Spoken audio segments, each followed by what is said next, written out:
To fix the problem where you have a black screen in cutscenes for Hollow Knight Silksong, first of all we'll need to open a NVIDIA control panel.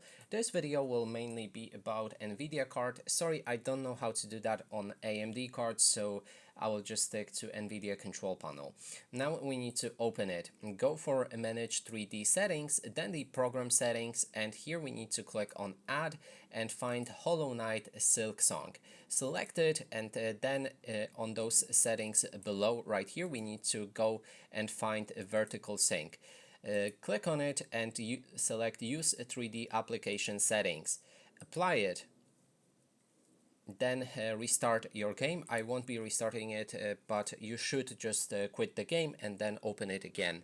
Then go for the options right here, select video, and here select full screen to borderless, and that should fix your problems with the black screen cutscenes. So that is basically everything. Thanks so much for watching.